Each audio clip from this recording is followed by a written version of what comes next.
you for sharing these heart-touching words with us. जिनके किरदार से आती हो सदाकत की महक, जिनके किरदार से आती हो सदाकत की महक, उनकी तदरीस से पत्थर भी पिघल सकते हैं. My heartfelt thanks go out of every teacher, one and every teacher who has taught us subjects and valuable life lessons. Next, let's have Ajna Hamid from class 9A. Please welcome on the stage and deliver a speech.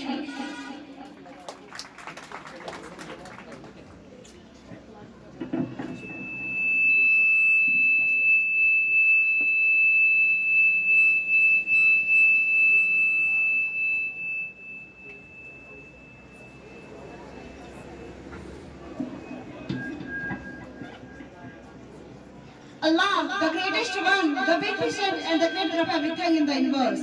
Starting with his name and praising him always.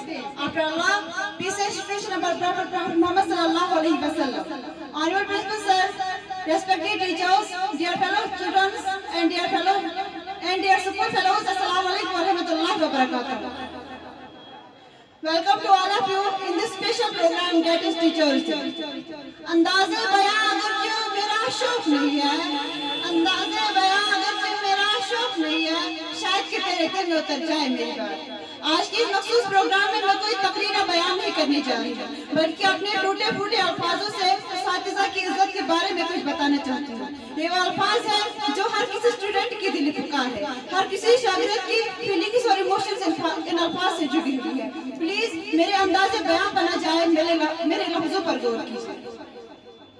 बचपन में हमें तो बताया जाता है कि उस्ताद की इज्जत करो, माँ बाप की इज्जत करो, बड़ों की इज्जत करो, लेकिन उस प्रॉपर तरीके से हमें ये चीज नहीं बताई जाती कि उस्ताद की इज्जत करो, लेकिन क्यों करो. तो इस चीज को ना बताने की वजह से हमारे शागिर्द उस्ताद की इज्जत करने से पीछे रह जाते, यानी कि उनकी सही तरह से इज्जत नहीं कर पाते. देखिए, इज्जत दो किस्म की होती है. पहली वो जो आप किसी की आर्टिफिशियल इज्जत करते हैं, और दूसरी वो इज्जत है जो कि आप किसी की दिल से करते हैं. आपने देखा हो कि बहुत सारे शागिर्द जब वो अपने क्लासरूम में एंटर होते हैं तो अपने उस्ताद का हाथ चूमते हैं, उनसे दुआएं लेते हैं, उनके साथ बैठते हैं, उनकी बातें सुनना उनका अच्छा लगता है. ये वो इज्जत होती है जो आप अपने उस्ताद के दिल से करते हैं. और दूसरी वो इज्जत जो हमें आर्टिफिशियली सिखाई जाती है, मतलब क्लासरूम में एंटर होते वक्त मैं कॉमेंट सर, अस्सलाम वालेकुम सर, और अपनी जगह पर जाकर बैठ जाओ. उस्ताद की इज्जत करना क्यों जरूरी है? देखिए, एक उस्ताद हमें जिंदगी जीने का तरीका सिखाता है. एक जिंदगी जीनी होती है और दूसरी जिंदगी गुजारनी होती है. जिंदगी के गुजारने से मुराद है कि आपकी जिंदगी में कोई ख्वाब नहीं, आप कुछ नहीं करना चाहते, जैसी जिंदगी गुजर रही है गुजरने दो, जिस हाल में है होने दो. मगर जिंदगी जीने से मुराद है कि आपके पास एक मकसद होता है, अपनी जिंदगी में कुछ नया करने का, कुछ नया सीखने का, अपने कौम के लिए, अपने मुल्क के लिए और पूरे उम्मत मुसलमान की खिदमत करनी है. इसे जिंदगी जी रखी है. और एक उस्ताद हमें सिखाता है कि जिंदगी कैसे जी जाती है, अपने आप को जिंदगी में कैसे सुटेबल किया जा सकता है, अपने ख्वाबों को कैसे ढूंढा जाता है, और अपने ख्वाबों को ढूंढ कर इनको कैसे फॉलो किया जाता है. क्योंकि कुछ लोग ऐसे होते हैं जो अपने मकसद को तो ढूंढ पाते हैं, लेकिन उस मकसद को फिर कंटिन्यूअसली आगे नहीं बढ़ा पाते. उस मोड़ पर एक उस्ताद ही आपकी मदद करता है. उस्ताद तो होता ही है कौम का मामार, जो अपनी कारगिरी से कौम में नए doctors, engineers, scientists as well civilised soldiers तैयार करता है. तो फिर हम कह सकते हैं उस्ताद बादशाह तो नहीं होता, मगर बादशाह बना देता है. प्यारे साथियों, अल्लाह तबारक व तआला ने कुरान पाक में बताया है कि इंसानों में सबसे ज्यादा हक वालिदैन का है. उस्ताद तो रूहानी वालिदैन है, तो उसका हक कुछ कम नहीं. वैसे उस्ताद का दर्जा जानने के लिए हदीस काफी है. नबी करीम सल्लल्लाहु अलैहि वसल्लम फरमाते हैं, मैं मुअल्लिम बनाकर भेजा गया हूँ. हमारे आका हबीबुल खुदा रहमतुल लिल आलमीन सरवरे कौनैन को जब मुअल्लिम कहलाया, जब उन्होंने खुद को मुअल्लिम करार दिया, तो फिर हमें साइंटिस्ट्स, डॉक्टर्स, सोल्जर्स को ज्यादा दर्जा क्यों देते हैं? प्यारे साथियों, उस्ताद की इज्जत अरस्तू ने की, उस्ताद की इज्जत हजरत अली ने की, उस्ताद की इज्जत शेक्सपियर ने की, उस्ताद की इज्जत इमाम बुखारी ने की, उस्ताद की इज्जत अल्लामा इकबाल ने की, उस्ताद की इज्जत इमाम शाफी ने की, उस्ताद की इज्जत हर उस शख्स ने की जो दुनिया में कामयाब है और जिसका नाम हम आज भी अपने लबों से बड़े ही फख्र से लेते हैं. तो वाज़ेह होता है कि उस्ताद का दर्जा समझने के लिए, कि उस जिंदगी में कामयाब होने के लिए, कि हमें एक उस्ताद की जरूरत होती है जो हमें जिंदगी का सफर आसान करते हैं और हमारी मुश्किलों को आसान करते हैं. यहाँ पर मैं आप लोग के सामने एक वाक्य शेयर करना चाहती हूँ, उम्मीद है कि आप गौर से सुनेंगे।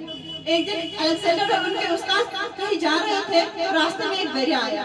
तो अलेक्जेंडर के उस्ताद अलेक्जेंडर से कहते हैं पहले मैं दरिया पार करूंगा क्योंकि मैं उस्ताद हूँ, लेकिन अलेक्जेंडर फरमाते हैं नहीं उस्ताद मोहतरम, पहले मैं दरिया पार करूंगा। अलेक्जेंडर जिद पर अड़ गए तो उनके उस्ताद अरस्तू ने उनको इजाजत दे दी कि पहले वो दरिया पार करें। जब अलेक्जेंडर ने दरिया पार किया तो फिर अपने उस्ताद से कहते हैं उस्ताद मोहतरम आप इस रास्ते से आप दरिया पार कर सकते हैं। जब वो दोनों दरिया पार करते हैं तो फिर उस्ताद मोहतरम अलेक्जेंडर से कहते हैं अलेक्जेंडर आज आपने मेरी बात नहीं मानी, क्यों? तो अलेक्जेंडर जवाब देते ऐसा मैं जिंदगी में कभी तस्वीर भी नहीं कर सकता हूँ कि मैं आपकी बात ना मानूं। और फिर अलेक्जेंडर अपने मुंह से ऐसे अल्फाज बयान करते जो कि आज का शागिर्द शायद ना समझ पाए, वो शागिर्द ना समझ पाए जो अपने उस्ताद की इज्जत नहीं करते, अपने उस्ताद की बात नहीं सुनते। ऐसे में अलेक्जेंडर अपने उस्ताद से कहता है अगर एक सिकंदर आज़म इस दुनिया में रहा तो वो एक अरस्तू को पैदा नहीं कर सकता, लेकिन अगर एक अरस्तू इस दुनिया में रहा वो लाखों करोड़ों सिकंदर आज़म को बना सकता है। मतलब सिकंदर आज़म ने उस्ताद की इज्जत इस तरह की कि उन्होंने उस्ताद को कहा अगर एक सिकंदर आज़म मर गया, अगर एक सिकंदर आज़म मर गया तो इस दुनिया में दोबारा सिकंदर आज़म आ सकता है, मगर अगर एक अरस्तू एक उस्ताद मर गया, एक रहनुमा मर गया तो इस दुनिया में कभी सिकंदर आज़म पैदा नहीं होगा।